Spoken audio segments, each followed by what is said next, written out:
What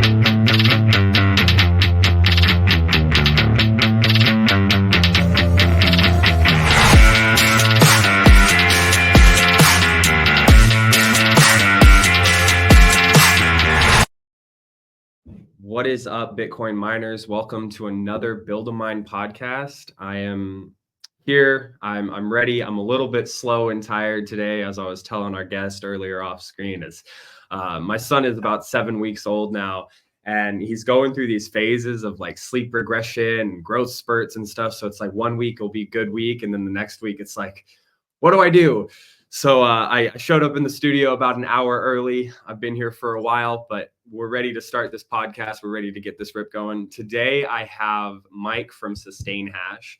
Sustain Hash is a leader in ASIC repairs up in Canada, but they also do operational management for Bitcoin mines. They have about 8.5 megawatts under management right now, and they've got plans in the works for about an additional 50 megawatts between the United States and Canada. So it's safe to say that Sustain Hash is doing a really cool, really good job building their company, building out like operational management for mining situations. And it's going to be a fun episode today. We're going to dive into how they run their operation, what it's like running someone else's mine, why they chose to run someone else's mine versus build their own. I feel like there's probably a couple different factors that play into that, especially with them being based out of Alberta. But, before we really dive into the episode, I just want to say, first off, thank you guys so much for being here. We are on episode 30. I think this is 36.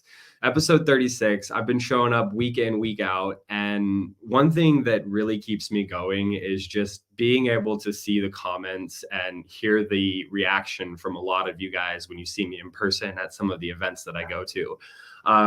This has been a really fun journey. I really enjoy learning about Bitcoin mining. I've had a lot of things come up where it's like, I didn't understand how that worked. I didn't know how it went down. And it's a really big ecosystem to just dive into and understand in one day. So you take it day by day, you learn over time, and eventually you get to a point where you feel competent enough to build and operate some sort of mining situation for yourself. And I have finally hit that point. I've been working with Antoine from 256 Heat up in Ontario on a heater build that heats my home. And, it's been a lot of fun doing this. I was able to take a ASIC that I had and put it into a space in the wall where it's hidden completely from sight. It just turns on in the morning at certain temperatures. It heats my house. You barely notice it. There's a couple of things that I'm trying to diagnose with it, trying to manage the software, the firmware on brains and stuff. But, it's a great thing to be able to heat my house with an ASIC. And as a pleb miner or a heat punk, I don't care about the hash price. I just care about getting some free heat. And that's what I've been able to do. Plus, my wife absolutely loves it. She loves the fact that she can just pull up her phone and click a button and it turns the heater on or off. So, that's been something that has been really cool. And I implore every single one of you in the audience, go after that idea that you've been having. If you want to build a Bitcoin mining operation at full scale, do it. If you want to build just a couple of ASICs in your house, do it. Find ways that you can use that heat and implement that into your life, and it's going to make your life better. You're going to have a lot of fun doing it, and you're going to learn a lot of things too. So let's get into the episode. Before we get into the episode, I want to tell you guys about the Mastermind Club. Welcome to the Mastermind Club, your ultimate gateway into the world of Bitcoin mining.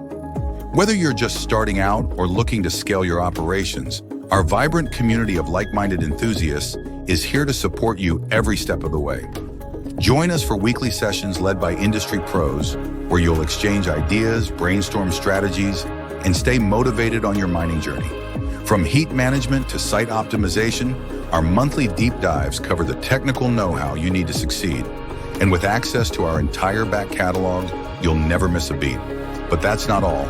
Our members enjoy exclusive one-on-one sessions with veteran miners, plus direct access to special pre-sales and insider opportunities at Bitcoin Mining World. Ready to take your mining to the next level? Join the Mastermind Club today and secure your spot in the future of Bitcoin mining. Visit bitcoinminingworld.com or scan the QR code now. And now back to the show.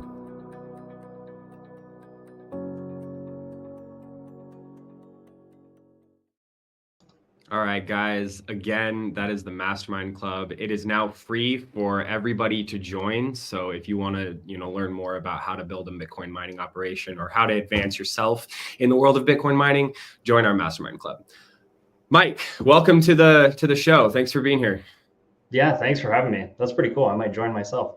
Dude, I highly recommend it. It's how I got started in this stuff. It's not to continue the shill, but we provide a lot of really important information for people, and I think that it's helpful to just kind of be in a room with like-minded individuals. It's just a really cool thing. So I'll send you the link after please the recording. Yeah, that'd be awesome.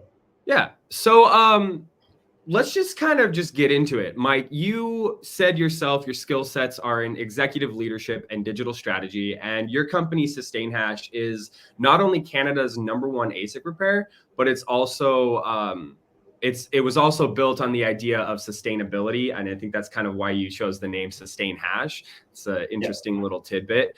But I want to kind of hear a little bit about how SustainHash was built. Where did the idea come from? But before we do that, let's just get a little bit of background on yourself. Tell the audience who you are, where you came from, and how you got to Bitcoin.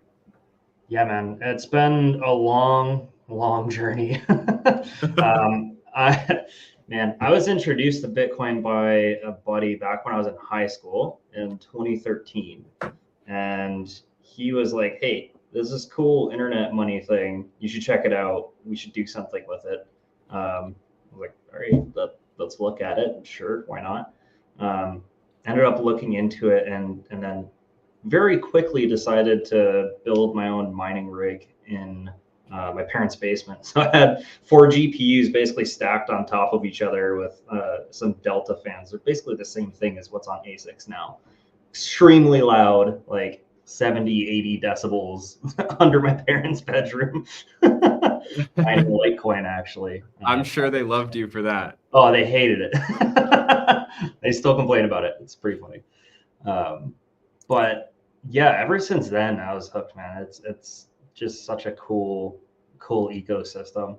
So from there, I kind of have just been mining ever since. I bought S9s back when they were really big, had them hosted all around the world for me, and eventually decided at one point to start mining myself in my own warehouse with my business partner, John.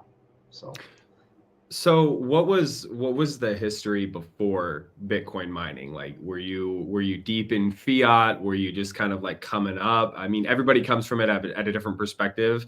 So like for me, I've been in construction and automotive and all these other industries. And then I came to Bitcoin mining, and now it's like, I turned focus and I'm trying to get out of construction. I'm trying to get out of like the blue collar workforce and into Bitcoin. Grind.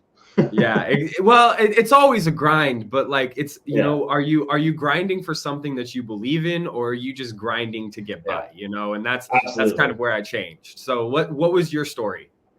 Yeah, so I kind of come from like more of a sales and marketing background, actually, like professionally, I guess, if you could say that.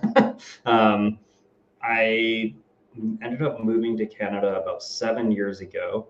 And in that process, I was like mining the whole time. Of course, like I said, I had miners hosted, and that kind of paid my way since I wasn't able to work. I was going to school at that time. So after school, I ended up dropping out of college. And after that, started doing some marketing work for a video game company. And then from there, got into a marketing startup. And that was my job right before this. And that was, man, when was that? That was, I guess, 2021 or 2020, around then. And then, 2021 took the dive full time into just mining. So I helped grow that marketing company from, there was like 5 of us and when I joined, up to like 35 people, and then kind of jumped ship from there. but I did everything from like sales support, IT, media buying, ad buying, all of that whole terrifying world. Yeah, that's a different beast, man. I feel Yeah, like it a is. different like area. So like you jumped straight from the marketing straight into building a Bitcoin mining operation. Yeah, that's right. What Yeah. did your family think? Well, my wife was 6 months pregnant. She was not impressed. I'm sure. Yeah, she's like, you have 3 months to make this work.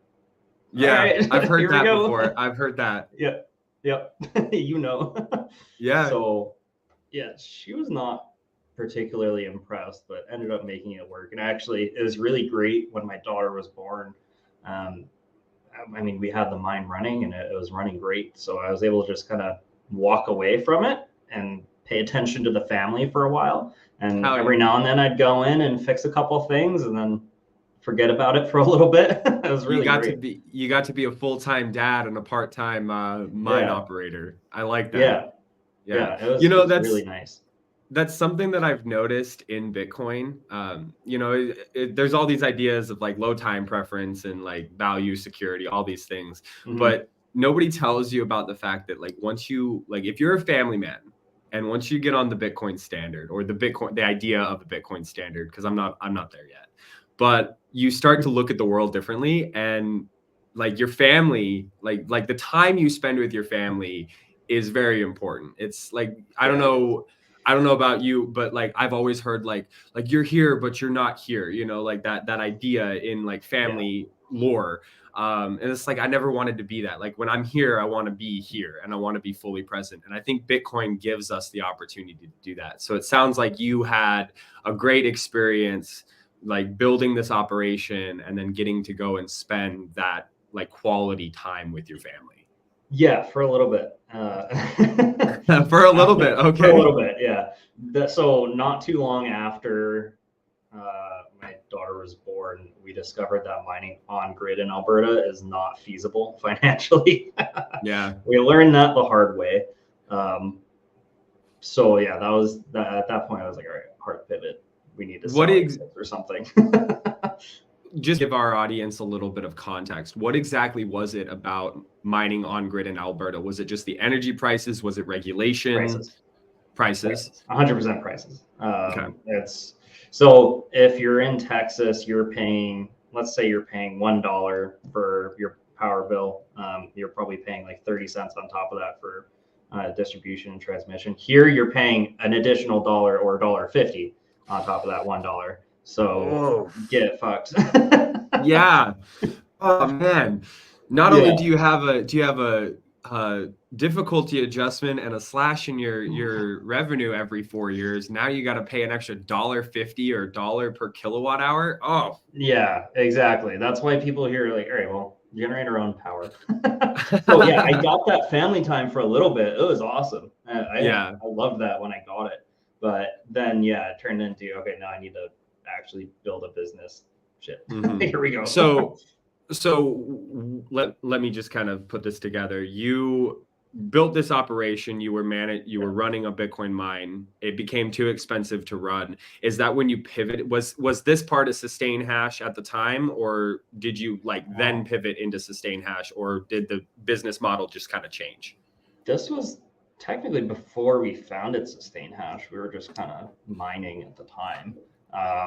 But I think throughout that entire time we were flipping L3s, I think, around then. So cleaning and fixing L3s. I mean, and I used fixing as a really loose term, like swapping good parts in for bad, and selling them locally. And that kind of got us our immediate return after buying machines. So we were doing that the whole time. Well, I say it was me mostly. It's like 16-hour days sometimes. But when I had to turn the power off on the mine, it was very much okay, now we need to go into this selling ASICs thing full time, get serious about it. And through that, people kept asking me, hey, do you fix these too? Like, well, no, I don't know how to do that at all. Sorry. And then it kind of it became a, well, maybe we should do that. How do we get into this? So started learning that, and then I think in 2022 we started Sustain Hash as it is now. So it was kind of like an evolution a little bit over the course of a year. Yeah, you kind of 6 saw what months, the actually. market. Yeah, you kind of saw what the market needed, and you decided to take that challenge on. Yeah, exactly. That's exactly right. I mean, people were asking for it, so all right, well, let's figure it out. You know, I'm not sure if you're familiar with Maestro Jurgen. Jurgen. Yeah, so I just had a podcast with him at our conference over in Brainerd.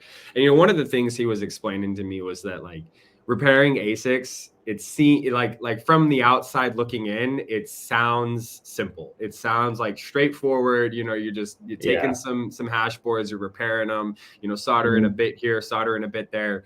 But after we were done with our conversation, it really like came to light that like it's a very tedious job, and it's also very like backbreaking, not from the physical aspect of like picking things up and moving them, but like bending over, hunched over, looking through a magnifying glass, like trying to solder these little teeny tiny connections. So that's been your experience as well? Yeah, absolutely. Yeah, I think most repair techs could say the same. Yeah. What kept you going, man? Like most people quit. Most people just kind of give up and say that's not for me. Well, I'm really bad at working for other people, so there's either this or nothing, pretty much. So I'm all in, man. Yeah, I can relate to that. Yeah, I mean, it's what kept me going really is family. Like I have to provide for my family. I mean, at the time that we pivoted into this, my wife was on maternity leave up here in Canada. You can take like a year off, and she did. Mm-hmm. We had zero income that year, that entire year, basically. So I was like, all right, I need to get this to work. I need to figure this out. So it was really just necessity and the desire to provide and build myself a company that I can take into the future and benefit from long term. I will tell you, there is no forcing function like being a new dad and having to like provide. You know, that is something that existential crisis. Yes, exactly. You got like this weight on your shoulder. You're like, okay, I can work for somebody else or I can work for myself. But it's like working for yourself, there's this fear that like it's not going to work. You know what I mean? And you're like, am I going to be able to succeed or not? You know, but I don't know. I don't know about you, but for me, it's like I would rather like work for myself, whether it's freelancing or, you know, building a company and succeed or fail based on my own merits versus like working for someone else and like only getting to this bar because this is the cap. Yeah, absolutely. I get too bored if I'm kind of capped. I completely agree. I mean, for me, it's very much I need to be able to do generally what I want, but then at a certain point, it turns into I'm working for all my customers, and I'm now working for my employees. We're at the point now where they're telling me what to do. So, how many employees do you guys have at Sustain Hash now? Oh man. Shoot, where are we at now? I need to count. I think we have 5. There's like 10 of us now in total. Wow. Okay. Full time? 5 direct employees. Yeah, everyone's full time. Yeah. Nice. I mean, that's an achievement right there. Just going from startup to 5 employees. That's pretty cool. You know, like I can understand. Like, well, I can't understand because I've never been an employer. But, you know, looking at like 5 different people, 10 people, maybe it's 2 people, but you have like their lives on the line as well. It's not just you anymore. It's not just you and a baby or a wife. It's you and all of these 5 families that you also and their have entire to lives. For. Yeah, exactly. So what's the stress of that like, and how has that affected you going forward? Man, it's pretty extreme. Sometimes anyways. I mean, like you said, there's no better kick in the ass than having a baby. Well, okay, now you throw in, like you said, other people, their families, and like you realize at a certain point, oh, I'm actually paying for their lives to keep going. Yeah. Oh, God. That's a lot. It gets a bit heavy really quickly. Yeah. I mean, yeah, it's a lot of pressure, but like I you can can't think about see it all that. the time. You can't think about No, it. you can't. All you can really do is continue moving forward and keep Exactly. Just striving. keep doing what you know, right? Exactly. But it sounds like, based on what I've my research and having a little bit of a conversation beforehand with you, it sounds like Sustain Hash is doing pretty well. I mean, you guys are set to Yeah. operate anywhere between, I think it was like 50 or 70 megawatts coming online in the next year or two. I didn't know the timeline on the project, so I just kind of based it off of that. But between the United States and Alberta, you've got 50 megawatts coming online soon. That's a big deal, That's the right? plan. Yeah, that's the Yeah, plan. I mean, I don't know. I never celebrate it until it's actually done. true, for sure. um, but yeah, we have about eight megawatts, 8 and a bit, I think, under contract and management in Alberta now. And then we have some plans with customers to expand their sites, expand their operations. So that'll bring us, I think, over 10, Hmm. maybe closer to 12, between 12 and 15, I think, just in Alberta. And then, yeah, we have a contract for 30 megawatts in the States. That's still kind of like pre-planning and getting a site, really, honestly. They were just like, hey, we want you to manage it. Yeah. And when we get it, all right, cool, sounds good. So, yeah, I think another, 20 to 40 in pre-planning and negotiation as well. Hmm. So, yeah, I don't know what that adds up to, but it's definitely a little bit. It's a different kind of scale than most people are operating on. Yeah. Well, I don't want to get too far into this, but I might be able to help you with Bitcoin mining world. I might be able to help you find that site that you're looking for. Let me, Yeah, let's talk. touch base like after the podcast and stuff like that. We've got a lot of different things happening. We try to connect the dots. So we won't bog down this episode with any of that. But No worries. I mean, that's what this is about, though, right? That's how the industry works. Like, I think people get intimidated by it, and really all it is just people talking to each other. It's just who you know, right? yeah. There's no more quintessential industry for networking than Bitcoin. Well, and I've talked about this on previous podcasts before, but I'll just reiterate. I come from the background of like small teams. Yeah. Everybody is just working together to build something, whether it's something physical or not.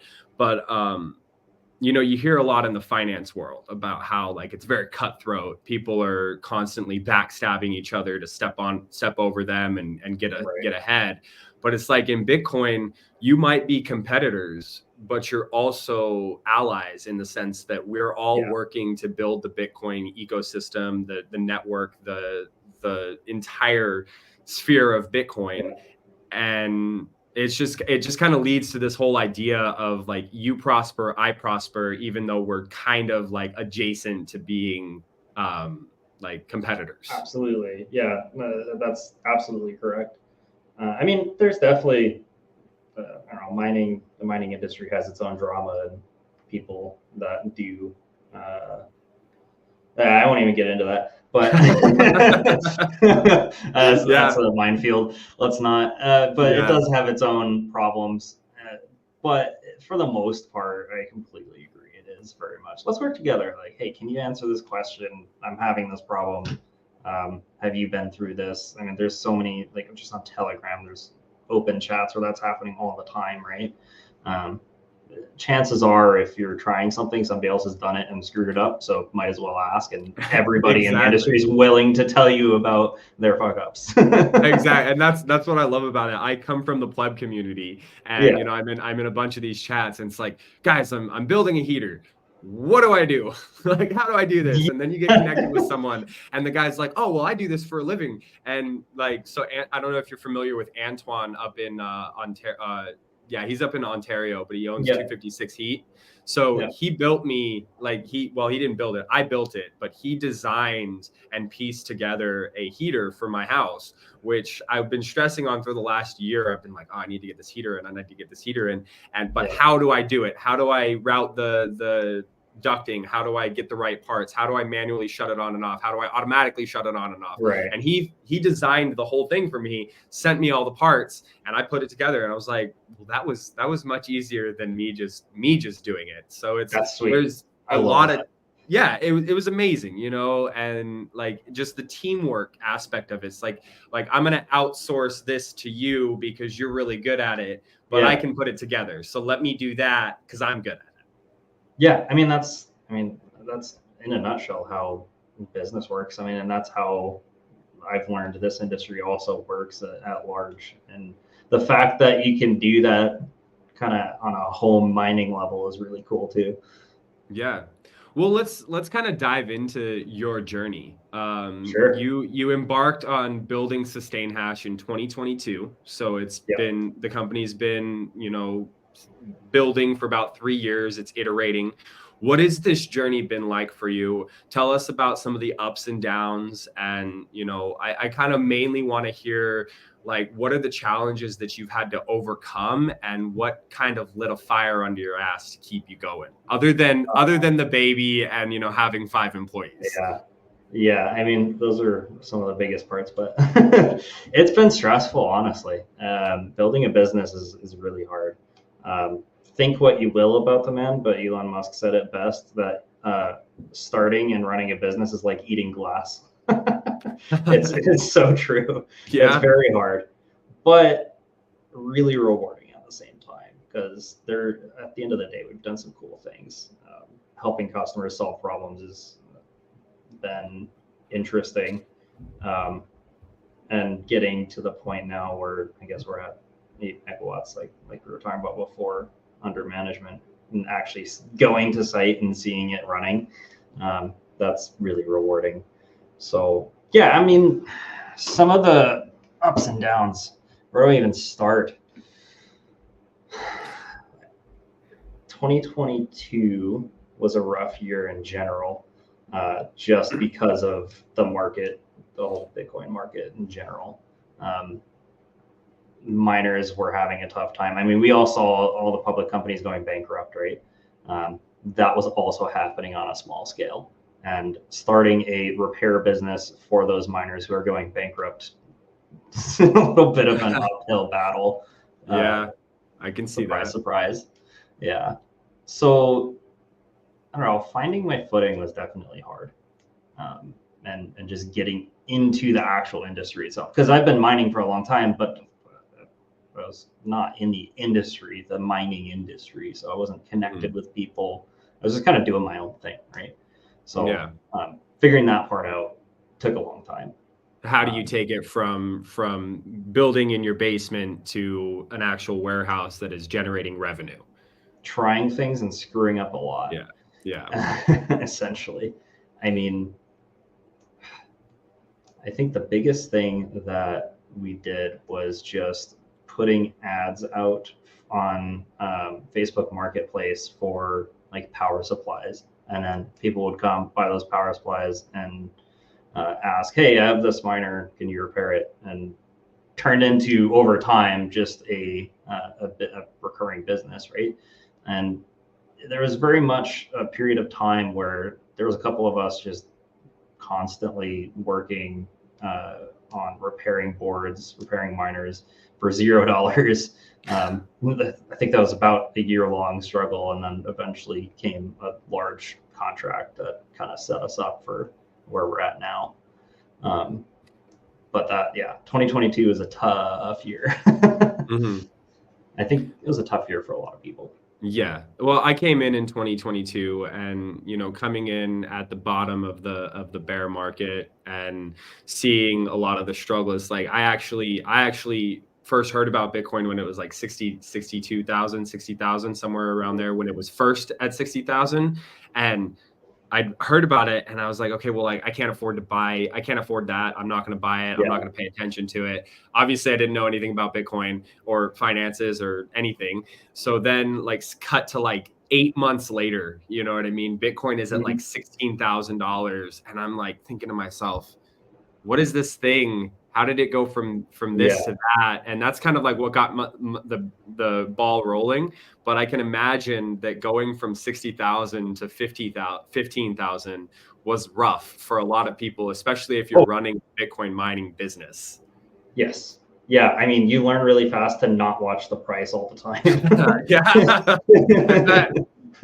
And I mean, I think I was listening to your last podcast with Dirt, actually, and he was saying it's not about fiat, right? And at a certain point, it's not. It's just get as much Bitcoin as you can so you can outlast everybody else, right? And have a stable foundation. That's, I think, what it turned into for a lot of people, especially around then when paying the bills was hard. I think what you said about stable foundation is the most important thing. It's something that, like, in anybody's life, no matter whether you're building a Bitcoin mining business or just a regular, like, mom and pop flower store or whatever it is, you need a stable foundation, because you never know when the market is going to take a freaking nosedive. And it will. It always will. Exactly. It always will. And so having that stable foundation to rebuild or bounce back from is not just necessary. Like, it's so important to build a profitable business. Yeah. And I mean, having a life where you're not stressing about when you're going to pay the bills or if you're going to pay the bills, right? I mean, that was the main concern for me during 2022. Like I said, my wife was on maternity leave during that, and I'm building this business that I think that whole year we did like 40 grand in total revenue. So was it just you and your partner, or did you have employees at that time? Yeah, it was mostly myself and my partner, and then we had a buddy helping us out at the time too. Yeah. So yeah, that was stressful. But yeah, I mean, you build a foundation over time, and at the end of the day, that's all it is just time in, right? So a long time to learn. Yeah, definitely. It's not an easy thing to do. Like you said, building a business is like eating glass and smiling about it. 2023 comes around, smiling every second, you know?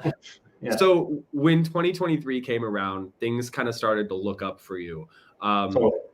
What were some of those things that happened that kept you just going down that pace? Obviously, you scored a big contract, but what did the market? How did the market react to you guys? And just kind of give us a little bit of details on that. A lot of the feedback I got was really encouraging locally, because people, I think Bitcoin mining, if you're not like in Texas, it's a little bit of a lonely journey in some cases, because it's really hard to find people near you who do it that you can go and hang out with and talk about your problems and find ways to buy parts or hardware or whatever. So people locally were like, oh, cool, there's this place in our city in Edmonton, Canada. I mean, we're in the middle of nowhere. That I can go and buy stuff. This is great. So that's the local perception, at least from my perspective. And that was really encouraging, hearing that from people. Because, I mean, I've been screwed over many times by trying to buy stuff through Alibaba or whoever else on Telegram. So, yeah, having that shop that you can literally go to and talk to someone who's in it, that's really helpful for a lot of people. So I think that was a big driving factor for me, just actually being there for the community. And then obviously family really kicks in the ass. But some of the good things that happened, and a lot of things happened for us in 2023. Yeah, we got a big repair contract with a public company. And then after that, I found out really quickly that repairing a couple thousand miners with 2 people is a bit of a task. Impossible? So, yeah. I mean, it'll take a long time, but yeah, in the time frame we needed to do it, it was very much okay, now I need to hire. How do you do that? I don't know. Let's learn. So yeah, started hiring people, and then started getting into a little bit of managing sites for other people. So that started with a buddy of mine down in Calgary who called me one day. He's like, hey, I have a site that's an hour and a half north of you. Can you go and fix a couple things there? So, sure. I've never been on an oil and gas site, so let me do a little bit of research. And he was in the oil and gas business, so he was able to tell me a bit about it. And from there, I think I figured out, okay, this is the formula for us. We need to manage sites. We need to get out there and actually like get into the nitty gritty of Bitcoin mining in Alberta, off grid. And again, I wasn't in oil and gas, so that's a huge learning curve for me. I'm just a computer guy. I want to play with my computers. So yeah, I think that was probably the biggest catalyst, and then ended up getting a couple great customers that I love working with, who have larger sites here, and they trusted us enough to let us make a couple mistakes here and there, and then also figure it out and finally dial in their sites. That took some time, but yeah, we're there now. Yeah. Well, I want to take it back to managing sites. Something like I help Bitcoin mining world. We're a startup. We're growing. We're trying to do a lot of things for a lot of different people in the space, just connect all the dots. And one thing that I'm hearing a lot is, let's say person A lives in a place like you yourself, you live in Alberta, the energy price is way too expensive, but you want to get into Bitcoin mining. You want to, let's say you've got, $500,000 sitting in a bank and you want to deploy that capital somewhere, you want to get into Bitcoin mining. Mm-hmm. It's not necessarily easy for you to just, build a site in your hometown. So maybe you want to build a site in rural Texas, but how do you connect that dot from okay, well, I live in California and I want to run a site in Texas, or I live in Alberta and I want to run a site in Texas. It's am I going to fly to Texas every single time that something happens? Am I going to pay people to run and operate the site for me? Do I trust those people? So what you've built here is you've built kind of like that middleman, and you say, hey, I have a team. I can run and manage, operate this mine fully for you. We don't have to get into your cost structure or anything like that. But obviously your business model is you pay me to manage and run this site for you, and I take a little bit of the or you take what's off the top. Yeah. I mean, we just charge a flat monthly fee and per megawatt and call it a day. It's really straightforward. Do you have teams on site that stay in that area? Let's say like you're just in West Texas, you have a site in West Texas where they live, or people down there, or do you have people that fly in when there's a problem? What's that like? So if there's a site that's big enough, then yeah, we'll have a permanent team. And that's something that we're trying to figure out right now, particularly in Texas.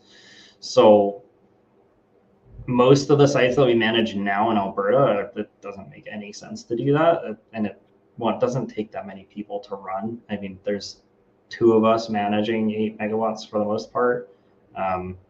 It's once you figure it out, it's not too hard until you're deploying a lot of miners and you need the manual labor, then you need more people. But yeah, if there's a large enough site, I'd say 20 megawatts and up, you got to have people there. You can't just fly in and fix something when it's broken. But I mean, providing that service, yeah, we have to have people there. If it's just you're on site, I mean, do whatever you want, right? But providing as a service, we need to make sure that we're ready to go within a day or less to go and fix any issues that are there.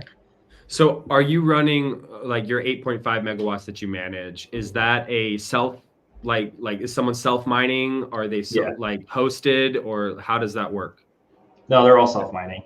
They're all self-mining. Okay. So it's not like you have to deal with the hosting contracts and uptime or whatever. If it goes down for a little bit, you just get it up and running and then go on your merry way. Yeah, that's the really nice thing about doing it this way is we only have a couple customers for the most part that we manage sites for, and we don't have to answer to 1,000 people when something breaks. It's just one. Yeah, I can see that stress coming from about 100 different angles when you're dealing with the hosting site. Yeah, it doesn't help. It doesn't help, that's for sure. Yeah, it's really nice that I mean, and at that point too, it's mostly collaborative. It's very much okay. Well, this is the problem.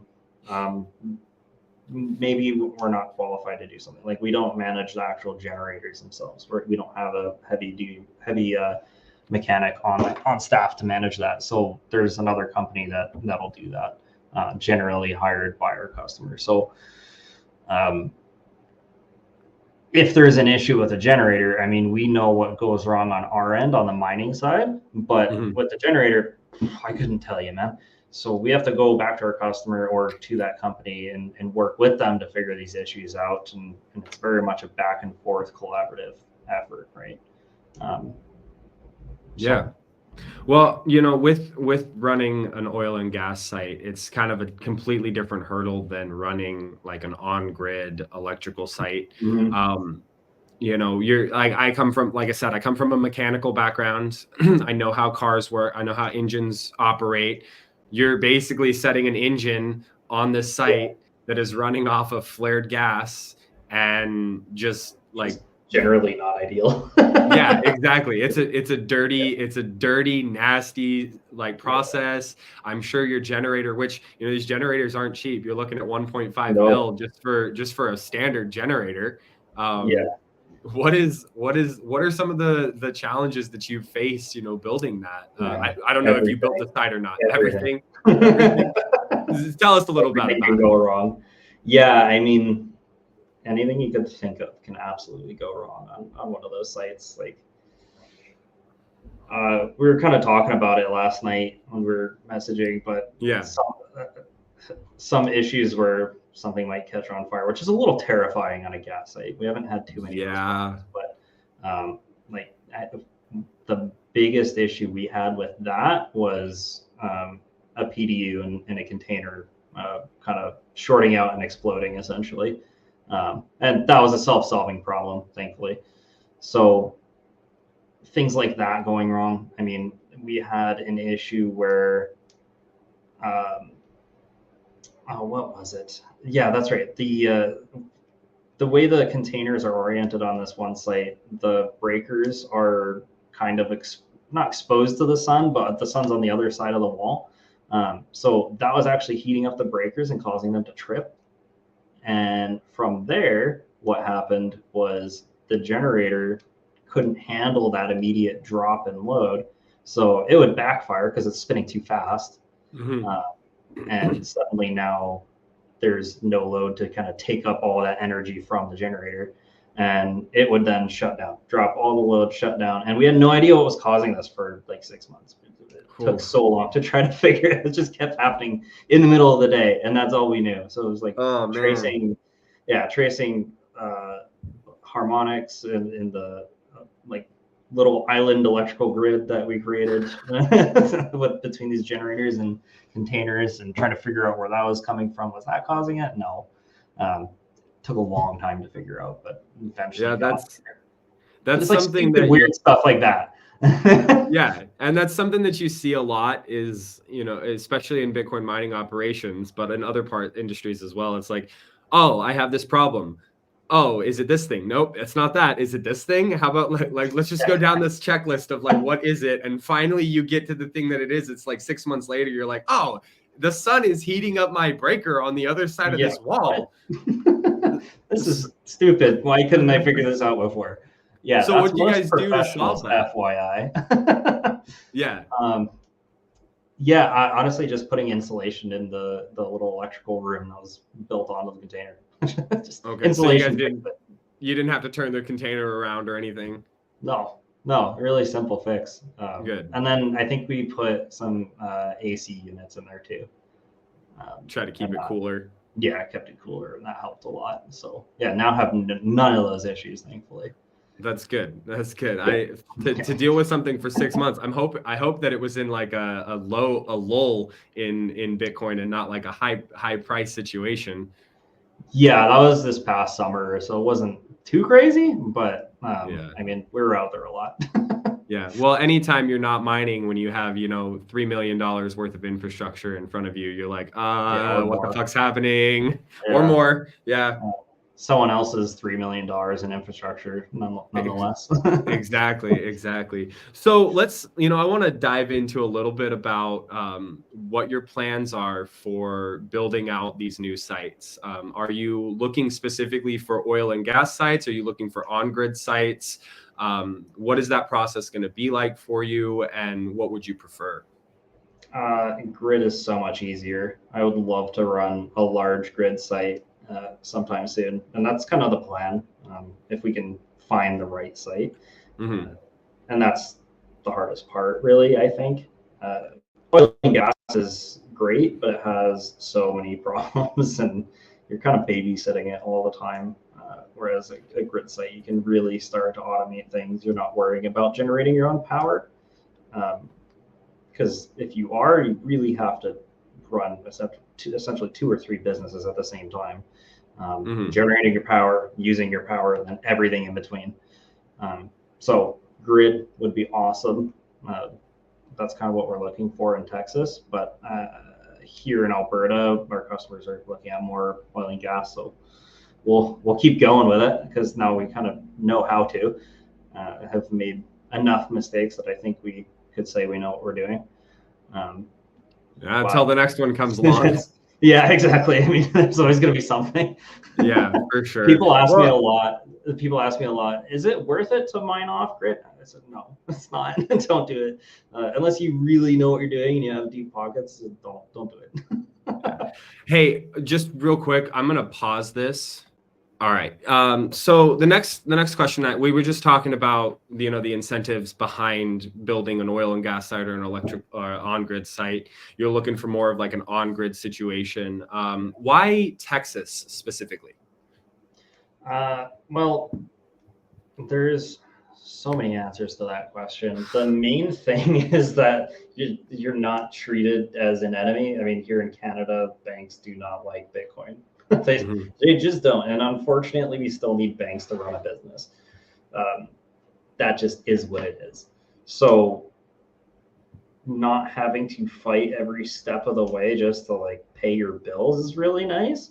And also just the friendly political and electric utility environment is really nice. I mean, I think there's a whole podcast you could have just talking about how the power grid works in Texas. Yeah.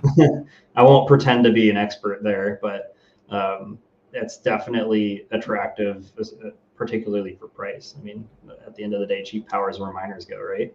Mm-hmm. So I think that's the main incentive. Just cheap power.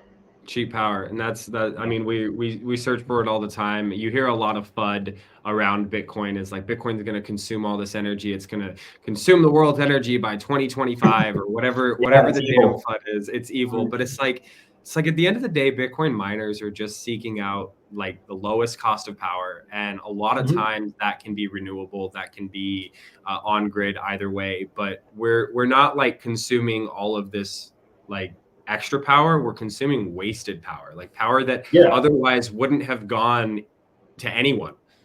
Yep, absolutely. So, well, and like the argument for flare gas mining is, well, they're going to flare anyways, which is way worse for the environment than putting that gas through a controlled, regulated emissions process that everybody has to adhere to. So put a generator between the gas and emitting it into the air, because it's going to happen anyways. That's at least better than just burning methane and letting the byproduct go into the atmosphere, right?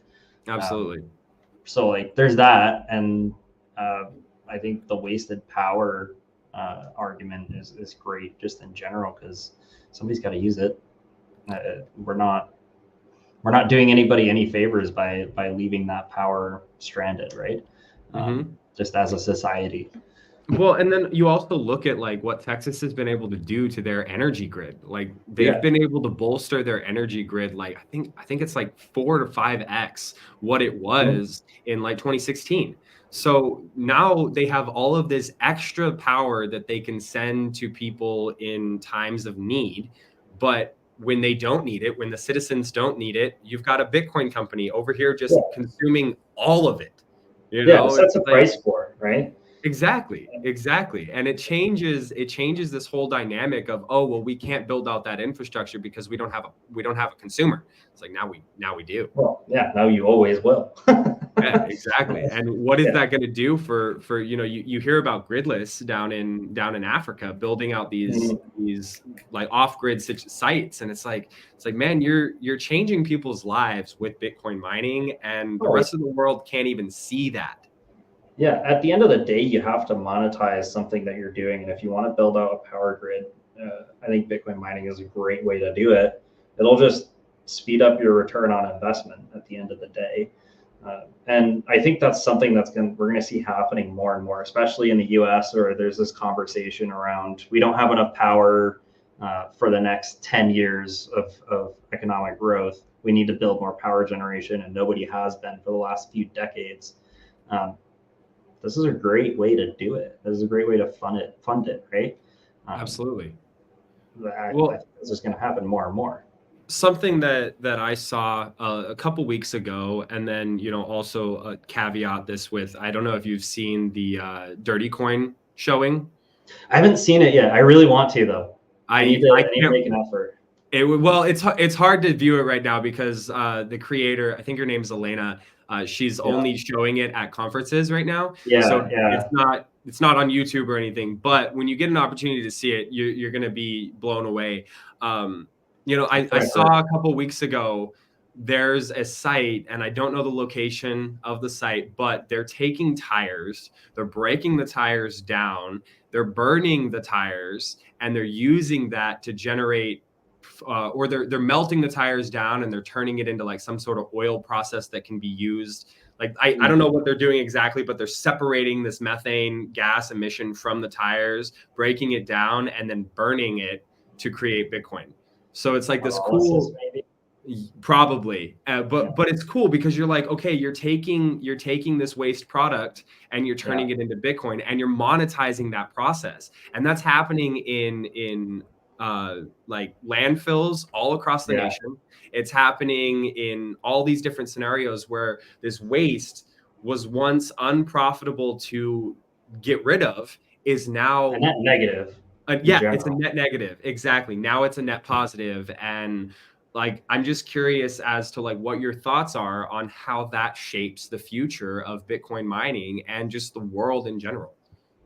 I think there's a big misunderstanding around what Bitcoin mining is.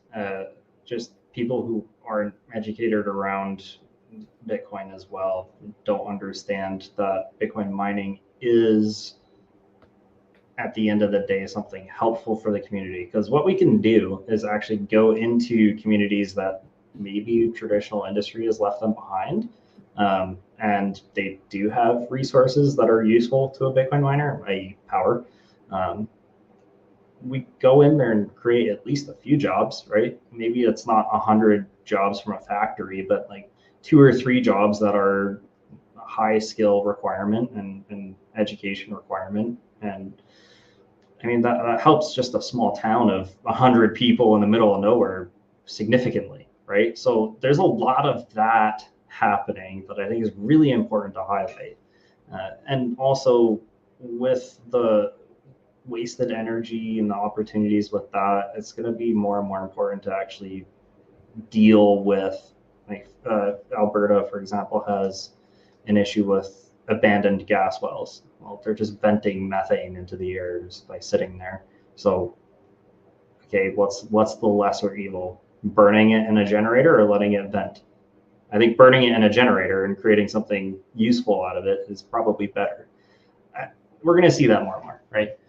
There's going to be more situations on the larger scale where Bitcoin miners are operating what you call behind the meter. So what that is just you're at a power plant and they hook you right up essentially to the Mhm. power plant. And then they can choose, hey, do we want to sell to the Bitcoin miner or do we want to sell to the grid, depending on what the conditions of the power grid are. There's going to be more and more of that.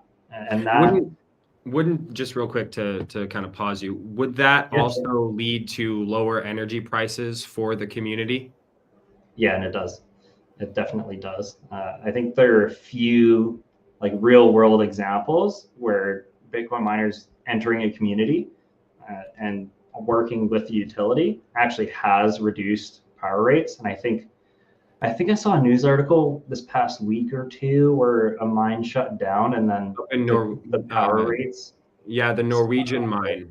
Yeah, that's right. Power rates went up, and they shut it down because it was too noisy. But there was ways to mitigate that noise, and they just shut it down without doing that prerequisite information that they needed. Yeah, exactly. I mean, it's just there's no thought put into it. It's just nope, get rid of it. It's bad. Yeah, right. Kind of like Germany selling all of its Bitcoin. It's like, just get rid of it. It's like, you dumbass. I know. Stop. No. Like, what are you doing? What are you doing? You need to hold this as a reserve. Seriously. Yeah. I think that's the other big thing that people are kind of missing too with Bitcoin is it's going to be useful for international trade. I think that's where it's going to go. I think that's what it's going to be used for long term. I mean, if you haven't experienced yet purchasing something from the other side of the world with Bitcoin and then receiving it a week or two later, you won't understand just how easy the process is in comparison to like sending a Swift wire transfer or whatever, right? It's just a massive paradigm shift financially.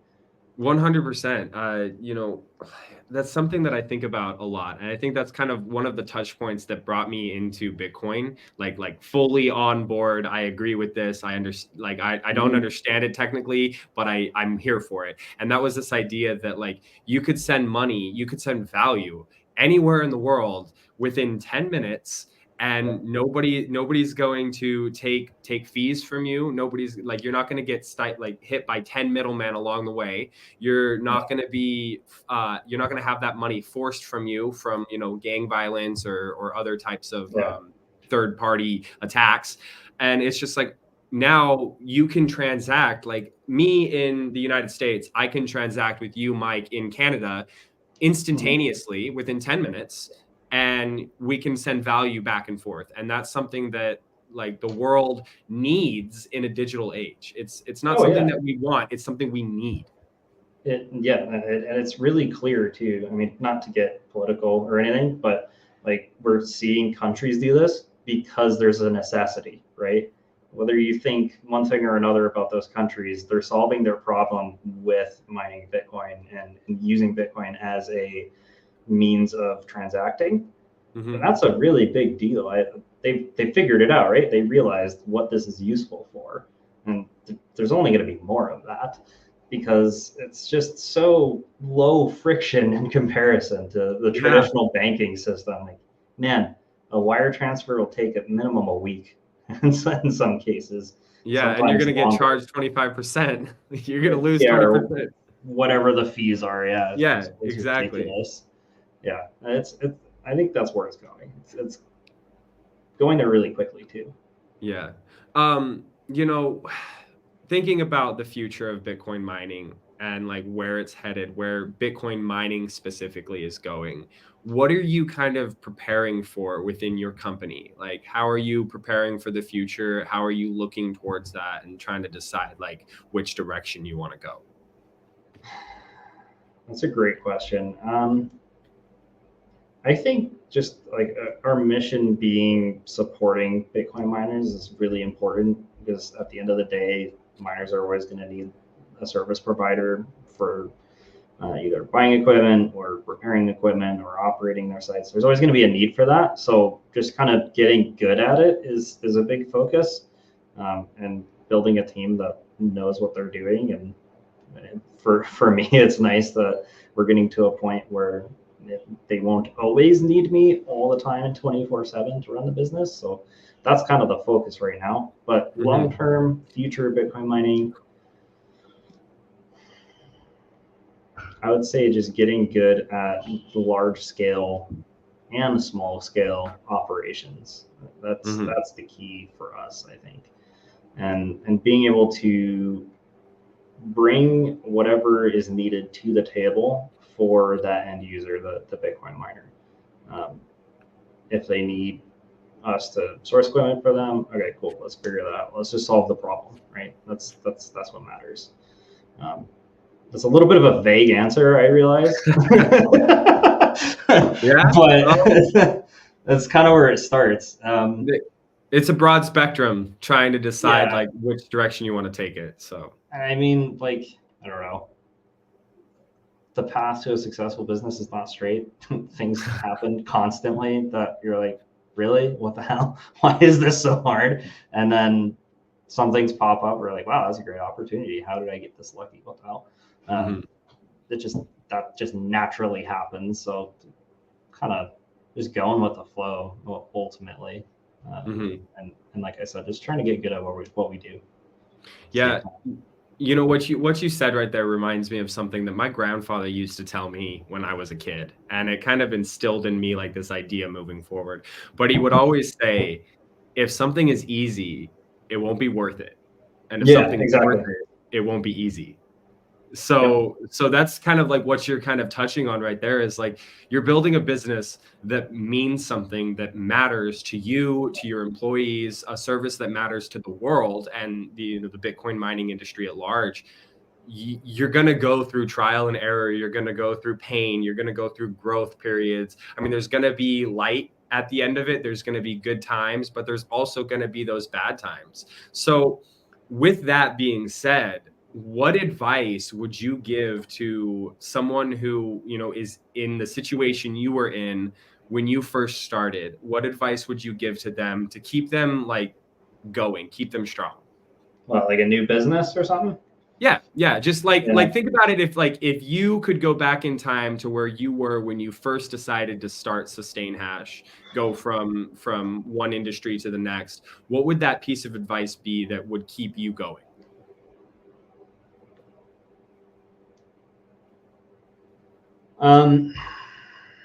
There's so many things. I think the biggest thing is just keep your head down and keep going. At the end of the day, there's going to be a lot of haters. There's going to be a lot of problems. Things won't be easy, but just keep going. I mean, you'll know eventually whether you did the right thing or not. I think naturally when you start a business, you kind of question yourself a little bit. Like, am I sane, or is what I'm doing a good idea or reasonable at all? In most cases, it is. Just keep freaking going. You'll figure it out. Just try new things and stick with the stuff that works. Right? Yeah. That's probably the best piece of advice that I could give. Yeah, I think I don't know exactly what the statistic is, but I think it's like 75% of people quit right when they're about to take off. Yeah. And absolutely.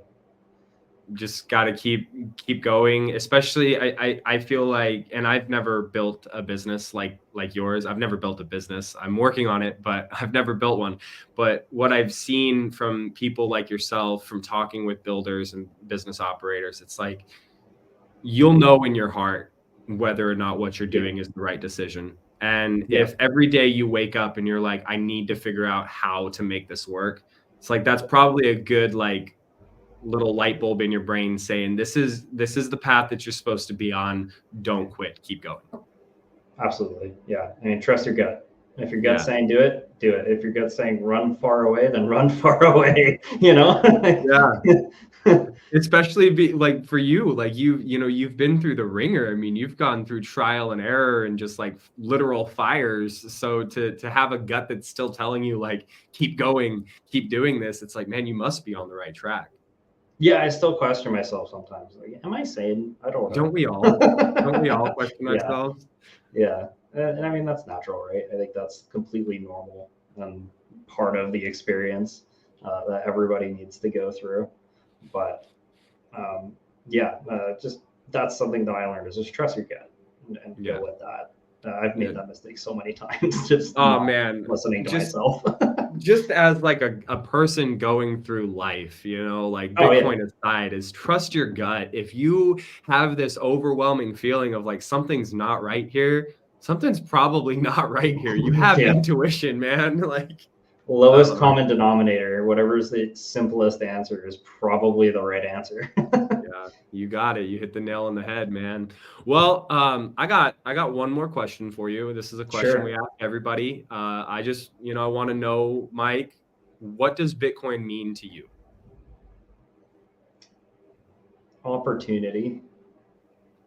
And I think to me, it's an opportunity to do something cool, b, provide for my family and the people I employ, and c, it's this brand new technology that's taking the world by storm, whether the world realizes it or not. And being a part of that is just freaking cool. I love that. That's just fun. Yeah, I agree. I couldn't agree more that it means opportunity. It just being able to look at my life like from 3 years ago, because I got into Bitcoin in 2022, end of 2021, so about 3 years now. And it's like the path that I was on before Bitcoin and the path that I'm on now are two very divergent paths. And I like this path that I'm on. I like the way that I am. I Yeah. like who I am as a person. I like the growth that I've been able to have, and I like where I'm going with my life versus where I was. I was like, man, I hated that version of me. And I think hate's a Yeah. strong word, but that's really who it was. I hated who I was, the way my thought processes worked, and like the life that I was living. And now it's like all this opportunity, all this growth in front of me. And I feel like a lot of people come to Bitcoin and see that. Maybe that's why Bitcoin changes you, is because you now have this low time preference to think about what you want to do with your life instead of always having your value siphoned from you. I completely agree. And I mean, kudos to you for going through that journey and getting to where you're at now. I think that's the real thing that Bitcoin does for people, is those people who might not have much of an opportunity to get ahead in life. Well, no, I think this is a great way to do it. It's something that is fairly new and profound. And if you can grasp it and figure out a way to work with it and get into it'll treat you well. Yeah, well, there's this idea of like the rat race. Everybody's heard about it. Yeah, Everybody right. hears Yeah. about keeping up with the Joneses, and like to be successful, you got to be this multi-million-dollar man. And it's like, like I used to have that Ridiculous. mindset. Exactly. Yeah. It's insane, bro. It's It's wild. absolutely insane. Like you don't like change your definition of success first off. Like Mhm. what do you want to be? Like who do you want to be? Like when you're 80 years old, you're staring at your deathbed, you are literally at the end of your life. Who do you want to be, and what do you want to be remembered for? Because that's going to shape like the way that you should be living your life. And Oh yeah. I'll tell you what, when I finally like went from I want to make $1 billion to I don't care how much money I make, as long as I have a family that is happy, healthy, loving, and full of joy. Like that's what matters. Yeah, I want to Yes. live on a nice piece of property with a nice house. Yes, I want those. Sure. Everyone does, right? Everybody I mean, does. that'd be But great. how you get to that point is like, okay, well, like I don't need to work so hard. I can now Yeah. focus on other things that matter more. I think that's important. I completely agree. Yeah. I mean, it allows you to change that definition for yourself. And that's really powerful, I think, Yeah. for a lot of people. I think everybody I talk to in the industry who's like kind of gone through this journey has the same exact experience, essentially, of like, well, once I realized it, my life changed, because now, like you said, I have a low time preference, right? I don't have to rush to do things. I don't have to kind of continue the soul sucking office job, and I can focus on my family now. That's huge. It's so Yeah. important. I think it's a really common experience in our tiny little niche industry. Yeah. Well, our tiny little niche industry is growing very quickly. Like Mhm. it's still tiny, it's still niche, but there are so many people who are realizing like why it's important. And it's not just like one reason. It's not like, oh, it bolsters energy grids. No, it's like it bolsters energy grids. It brings like value to people. You can store value in it. Your value is not being stolen. You have this low time preference. You can improve your life. You can be a better person. Like all these things, man, it's an ecosystem of things just having this virtuous cycle that revolves and snowballs downhill.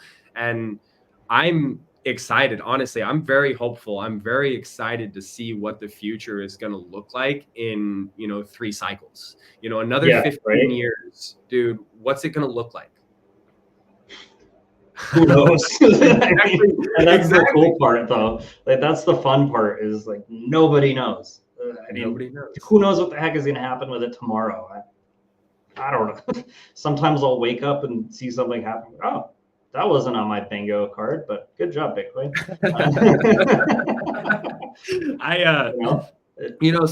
Sometimes you can go on Twitter and you can start scrolling, and it's like this, they call it doom scrolling, right? But like you see all this doom and gloom, and it's like, I'll make a post. It's like, I don't give a fuck what is happening in the world. I am grateful for my opportunity, for the situation that I'm in. To be alive in this time when we have Bitcoin is crazy. It's the craziest thing. It's wild. And we have this opportunity, and doesn't matter what the future holds, like they could drop nuclear bombs on us tomorrow, and it wouldn't change. It wouldn't change my ideas. It's like, oh, well, it happens. Yeah. I'm good with me. Are you? Exactly. I love that. I'm good with me. Are you? That's awesome. So, well, and the cool thing is too, I love watching this happen. Most people who work at Sustain Hash don't have any prior Bitcoin experience. They're brand new to it and just kind of found a job, and then I'm watching the orange pill process happen all the time. It's so much fun, because once they figure it out, you see the light bulb go, and they're like, oh, this is pretty cool. How do I get into it? Yeah, that's exciting, man. That's awesome. Yeah, it's just a lot of fun to expose other people to it and give them the opportunity too, right? I think everyone who's in Bitcoin should do that. Yeah, in one way or another. Yeah, and there's this whole that whole idea of orange pilling. Like, I think we need to change like how it works, because you didn't get orange pilled by someone. I didn't get orange pilled by someone. I orange pilled myself. You orange pilled yourself. You had like different touch points that people brought you, but until you had like that like full shift into gear moment, like you didn't understand it, or nor did you care. And that's how a lot of people are. It's like they're sleeping. I don't like to call them sheep, but they're sleeping. They don't know what's wrong, and until they have like that one thing that clicks it for them, they're not going to get into Bitcoin. Yeah, and I mean, that is what it is. Like, you don't know what you don't know, right?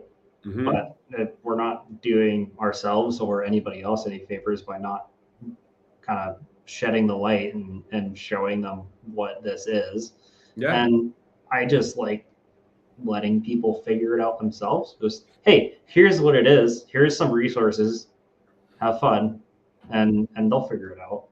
I think so. Actually, one of my favorite experiences is going to the Empower conference this year with Paul Palmer. He's our chief revenue officer. We hired him in January, I think, and went to Empower with him. And he's zero Bitcoin experience. He thought it was like a scam when he started working with us.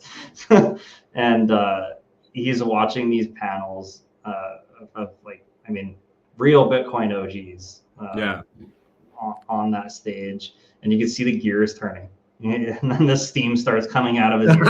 He's like, oh my God, this is cool. And now he's like full 100% sold. It's so cool. I love watching that happen. Yeah, that's a beautiful experience. I haven't had like that, like full, like I showed someone Bitcoin and now they're like a full-on Bitcoiner moment yet. I haven't had that. But I mean, I've only been in for 3 years. I haven't even been in Bitcoin for a full cycle. So let's wait a little bit.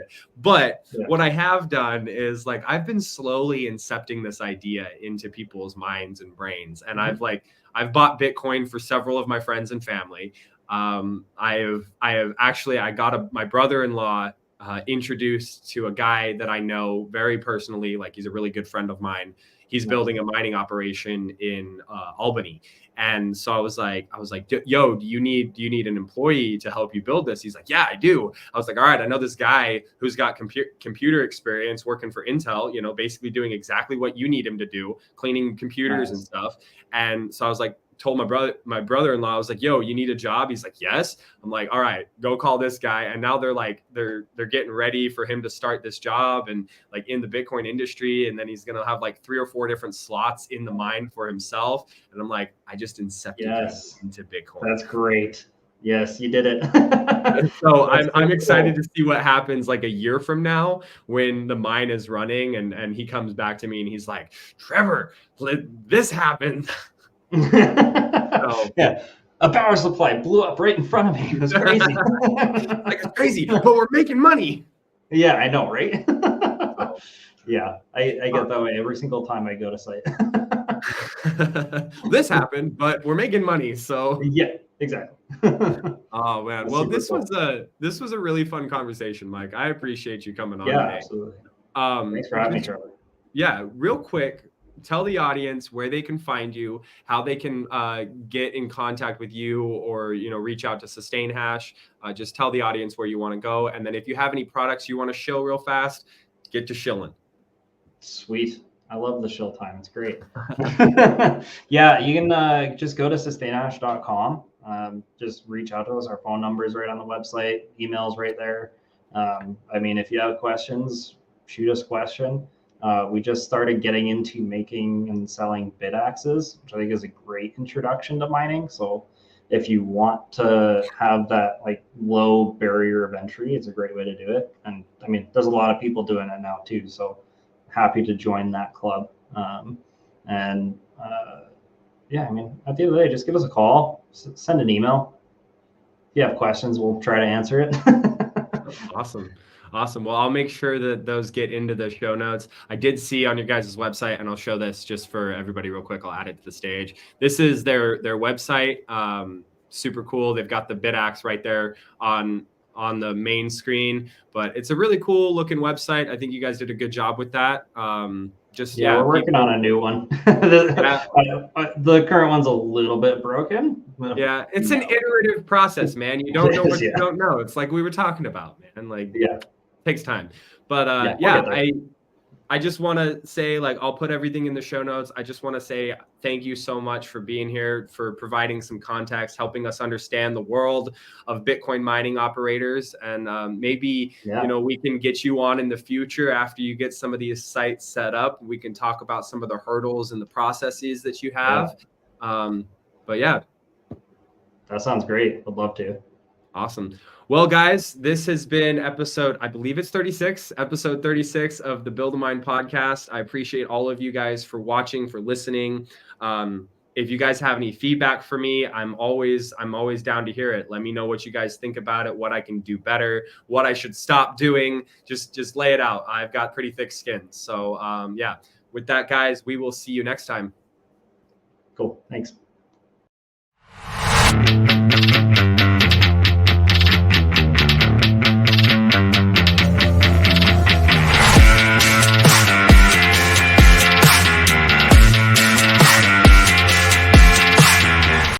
Please note, the Build a Mine podcast provides information for general educational purposes only. This information should not be construed as legal, financial, or investment advice. We do not guarantee the accuracy or completeness of any information presented, and we encourage you to consult with a professional advisor, legal advisor, and/or financial advisor before making any financial decisions. The Build a Mine podcast and its affiliates are not responsible for any losses incurred as a result of using the information provided.